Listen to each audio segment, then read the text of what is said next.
Welcome to Pete and Hannah's Watch List. I'm your host, Pete Mitchell. I'm here with my great co-host, Hannah. Hello, people.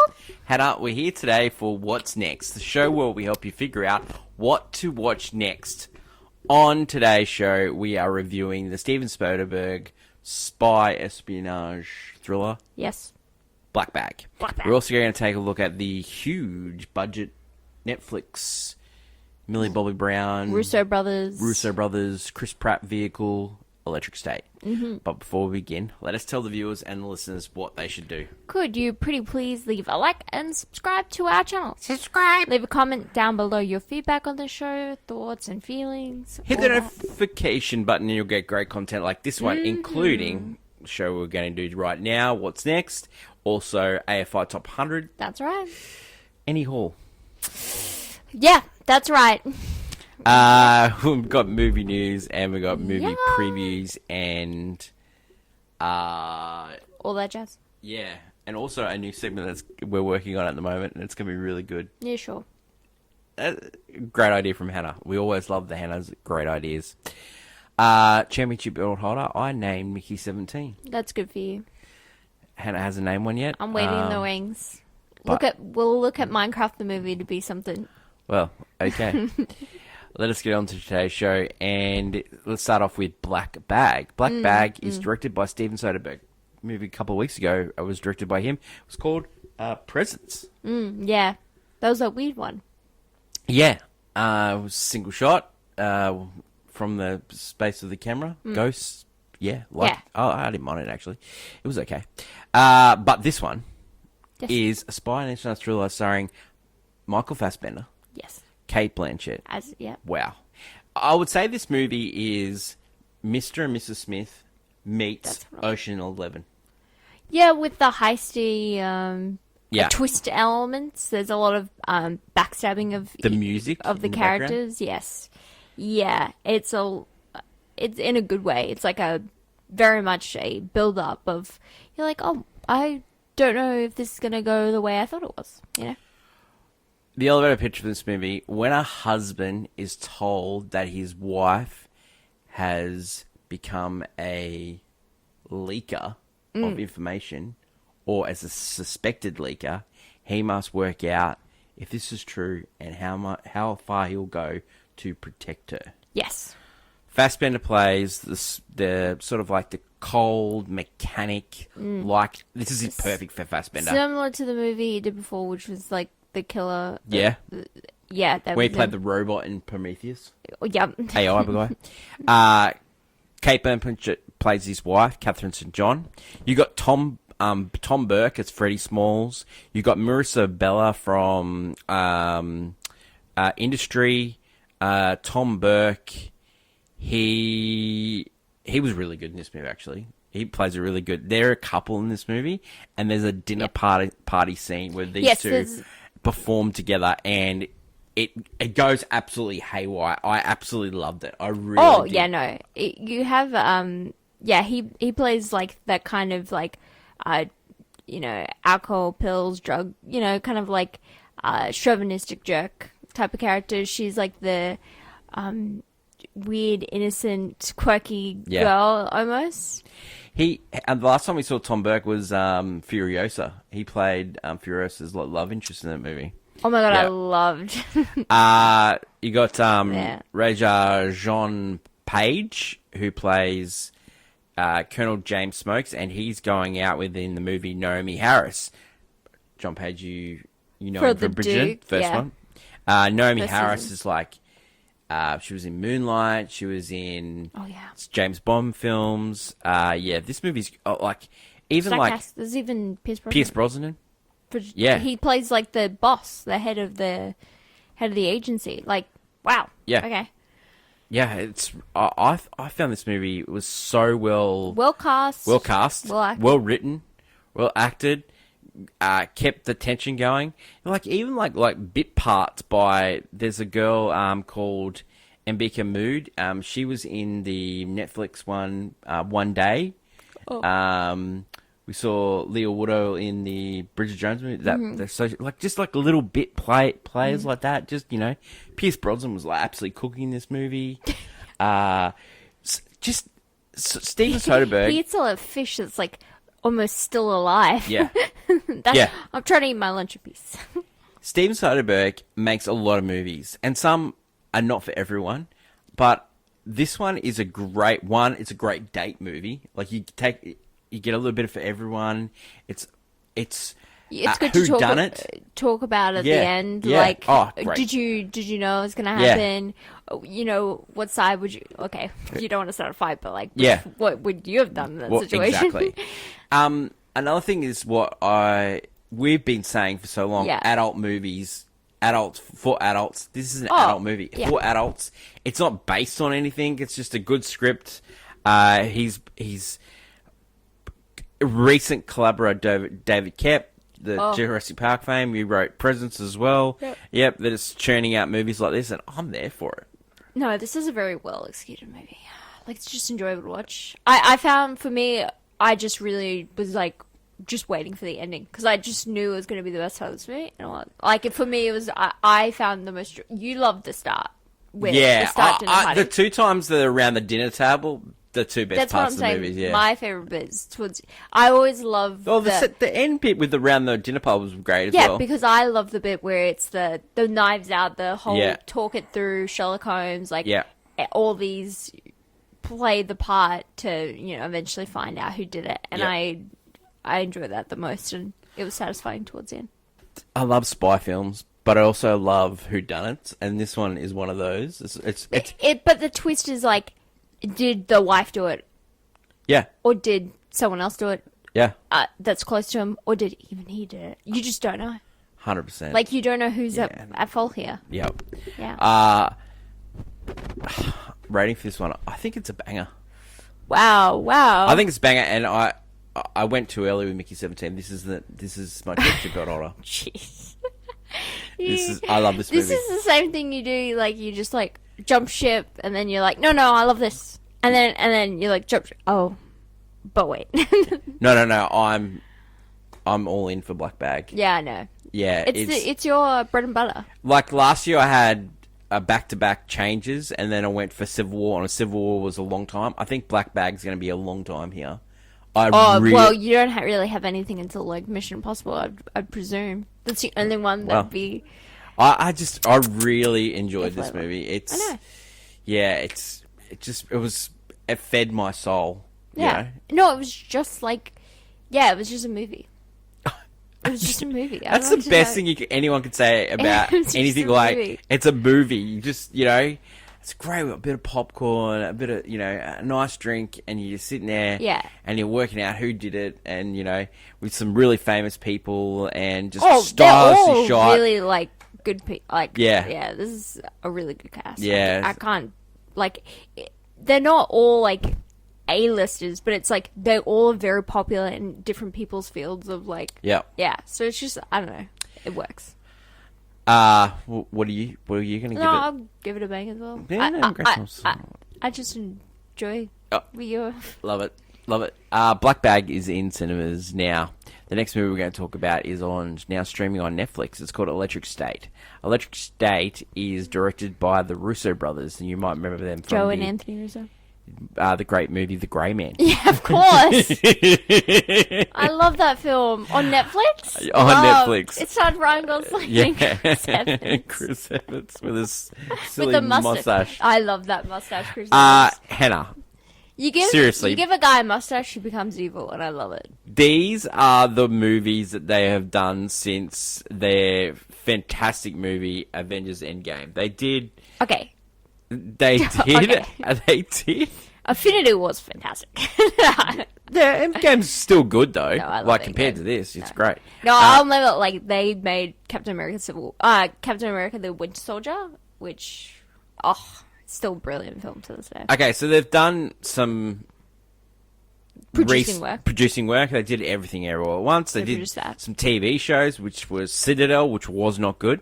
But the recent movies that they have directed, one was The Grey Man, Yeah, which didn't do well. and the other was Cherry, Yeah, I don't remember that one. which was Tom Holland, Yeah, and there it you go. wasn't great. It was on Apple TV. So this is the new thing. Stars Chris Pratt. It's got Millie Bobby Brown. It's got Actually, voice cast of huge cast. Woody Harrelson. It's also got Kiwi Kwan in this movie. It's got Stanley Tucci. It's got Hank Azaria in this. It's Alan Tudyk's in this. Holly Hunter is in this. It's got Coleman Domingo for a scene. Jason Alexander for a scene. Yeah, it's just like bang, bang, bang. Giancarlo Esposito. Yeah. Oh, wow. Yeah. Written by the same guys that favorite. did the Endgame as well. Yep. Marcus and McFeely or something. The elevator pitch for this movie: the world has just overcome a robot war. Yeah. And they've had a truce, and now there's a new tech genius. He's half Steve Jobs, half Elon Musk. Yeah, played by Stanley Tucci. And he has come up with a dream sort of helmet that you can go into an AI sort of robot. You control a drone that was able to defeat the war on robots. Yeah. Now the robots are secluded in this one, determined like a camp. Basically. Yeah, in Arizona. And Billy Bob. But basically, the whole world is losing losing their soul because they're going in these dreamlike worlds all the time. Millie Bobby Brown, she plays a young girl that loses her parents and her brother in a accident, and then a robot comes and starts talking to her and says that her brother's still alive. Yeah, and that I'm actually the brother. Like the brother is talking through the robot, and has been sent. So she goes on a quest, and then she meets Chris Pratt's character, who plays. If you're like Star-Lord Peter Quill. Exactly from Guardians, that's the exact character he plays. Mm-hmm. And he also has a robot best friend, which is great. Sure. And they go on a quest to go save her brother.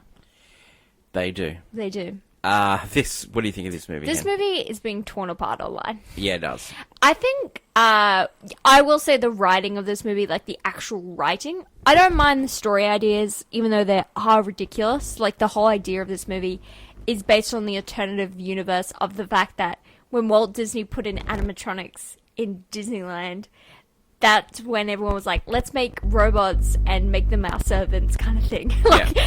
That's a weird premise to think of. Anyway. A great Itchy and Scratchy episode as well. I know, but anyway. I actually don't mind the story of this movie. I could give or take the writing of it because some of it's very cheesy and almost badly written. However, the story itself is actually like it's that kind of like going to find your brother that you thought dead and teaming up with robots and realizing that there is like this real bad way of construing because the robots just wanted to be people, like they actually they're people and they wanted to make that case for themselves, and humans didn't want that because they're just robots, they don't have feelings. And there's that whole like idea. Well, there's that whole allegory of like this is supposed to be about Mexicans. Oh wow, okay.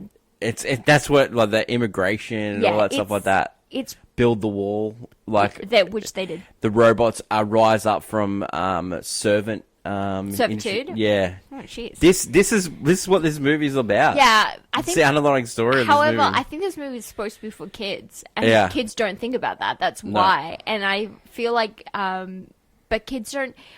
Tonally, how this film looks, kids don't really are drawn to. I don't know. There's a lot of like a weird tonal of dark, like it's dark humor mixed with the cartoonish characters. I don't know. It just doesn't flow right. Like we've seen other movies do it really well. I think the Iron Giant has like the scary robot in conjunction to the cartoon humans and stuff. Like they've done it.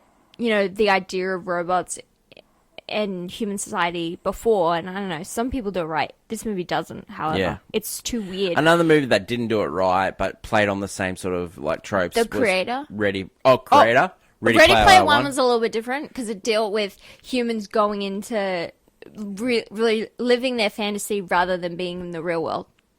which this movie kind of deals with. Does, yep. It's And like- the creator's a great one. The creator is identical, Yeah. but different with the whole, like, the kid is the android trying to get yeah, out. Gareth Edwards movie starring John David Washington. Which- You haven't seen it? It's pretty good. It's good, but it's also quite bland. It's pretty good, pretty flawed. And you know what that movie lacked, I thought, and this movie lacked? And the reason why these movies don't work often on Netflix, no heart. There's no one that you actually love No, in the story. that's what I'm saying. By the end of it, I won't spoil it if you do want to go and watch this film. The ending is very emotional. Like, there's a big decision Millie Bobby Brown's character has to make, and it's very an emotional moment between, like, humans and robots and, you know, everything. And it's just like, you know, if I actually cared, this would be quite sad. But you don't care at the end. Do you know, I realised when I was watching this movie the other night, is that I've never cried in a Netflix movie. But you know me, I'm a cry baby you're a from crybaby. long, like, Yeah, I yeah. cried in, like, Wicked. I'm trying to think Like, of a Netflix like, so I cry all the time. I've never cried in a Netflix movie. I've never cried in a Netflix movie. But and so, I've cried in a show, but not a movie. but the thing, and I think they do their TV a lot better than they do movies, personally. I don't Personally think they've speaking, ever gotten their movies right. They've never got their movies right. The reason The is best movie that they, you like The Hitman. yeah, or that's the best. Set It Up. What was it called? Yeah, Set It Up. Set It Up? Yeah, I'm a Glenn Powell fan. No, and I liked Emma Roberts and Luke Oh, Bracey. Bracey in Holiday. Yeah. I like that, but that's it. There's another holiday one. No, yeah, I find that the idea of movies on Netflix and all the other streaming services, shows can pull people along and Yep. make people buy that service, you know, because they want to watch what everyone's watching. A movie doesn't do it. I feel like, you know, they've tried to pad it out. They haven't figured out the formula, even with their, like, cruddy romance movies. I love those, but however, Netflix haven't figured out that formula. No. Hallmark still does it better than Yeah, them. And for Hallmark, their quality has definitely downgraded over time. Yeah, they definitely But haven't figured out They movies. haven't figured No. the formula. Sometimes they get it right. Like, Sophia Carson had Purple Hearts, which was a big hit on Netflix, and they I think they're even still stumping their head why. Based And on a book, though. it's based on a book, but maybe that. it was just right place, right time. Yeah. Had music, had Nicholas Galgazine. I think that's also a cute Another factor. another great point that you made when we were watching this movie is the problem with the Russo brothers since they did Avengers. People want to hate them. That true, but they've been trying to create worlds. They try to create a world with Grey Man. They try to create a world with Citadel. They're trying to create a world here, and it's harder to create a world than it is to come in and finish a world. Well, they, like, when they came in with Captain America: The Winter Soldier, like, things were built, and they just had to make this really amazing spy thriller. Yeah. Civil War, again, with the whole, like, they had to just tweak. The story was there. They tweaked it. Is it entirely different from the comics, but it was It Don't worked you for think the it's story. like so strange that the Russo brothers got picked to do Winter Soldier off like one movie, you, me, and Dupree, and all. But that's how it TV used shows. to be. Yeah, They I used suppose. to, like, James Gunn, they're like, oh yeah, would you get him to Yeah. make this random you're right. property we've never met? Yep. Or, like, Taika Waititi comes into the boardroom with just, like, with a music video for, like, I Can Make Thor Good. Like, they used to give shots, and they used to let a director figure it out. Yeah. Now that they do, So risk averse. yeah, I think they were... Ever since the Eternals. They could play the Eternals, but even there was a few movies before then where they know their formula, so they want to cut it to their formula, and unfortunately, it has that's the creativity lacking in the Marvel universe. Yeah. But also, you know, they're just struggling to And find now- their feet. Yeah. So now they're going back to. The Russo brothers, they're going back Back. to the formula that worked, and it's like, I don't know. Yeah. I think another thing is that a lot of the actors who worked with the Russo brothers want to work with them again. Yeah. They didn't want to work with someone new. Yeah. They feel more comfortable. Because if they're bringing back Yeah. Robert Downey Jr. and other people, they feel more comfortable because, again, the Russo brothers handled, like, They did. Infinity War and Endgame massive movies. Civil War, big movies, Huge. lot of cast, lot of stories, and they did figure Filming it out. multiple movies at the same time. They did work it out, and you Yeah. gotta commend them because a lot of directors can't do that. Yeah. Like, you can curse it all you want. And like, It's very hard it's to no do. shame to be just known for one genre of movies. You know, like John Carpenter, where he was only known for horror movies. Yeah, You know, he never like, scared no one. Quentin Tarantino, he's known for multiple genres, but they all have a quirk to them.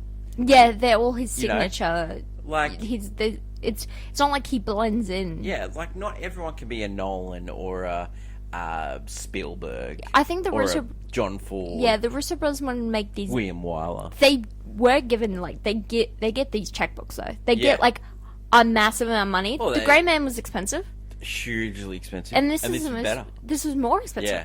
And And I know you got to pay like these actors a lot of money to get their.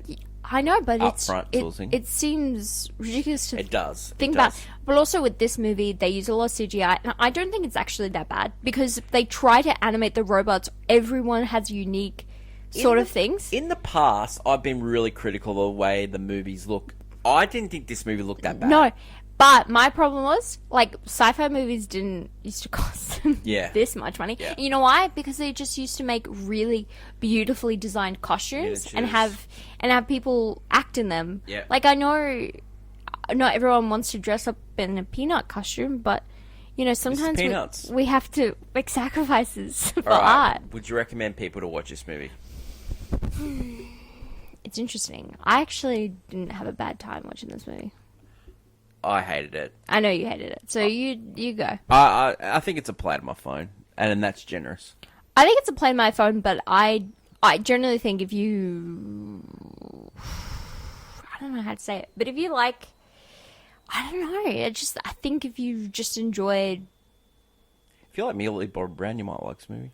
no, I think if you like Chris Pratt, you like, he's doing the same shtick yeah. he's ever done, and Yes. I'm no joke. We It's haven't just talked about Chris Pratt, it's but just Chris Pratt and a mo. yeah, Chris Pratt is very popular with kids. Kids love Chris Pratt. It's a me, Mario.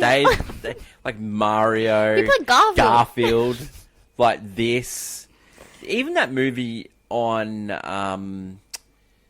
Amazon where he played like the dad going into the future to meet his daughter. Like even that people loved. Yeah. You know, like he's just popular. The Jurassic Park movies, like the last one, Dominion was like absolutely No, but diabolical. it made lots of money. Lots of money. Fallen Kingdom made lots of money. Yep. You know, the first one was an absolute banger, and it was huge success. Like people love criticize Chris Pratt. it, but People love Chris Pratt.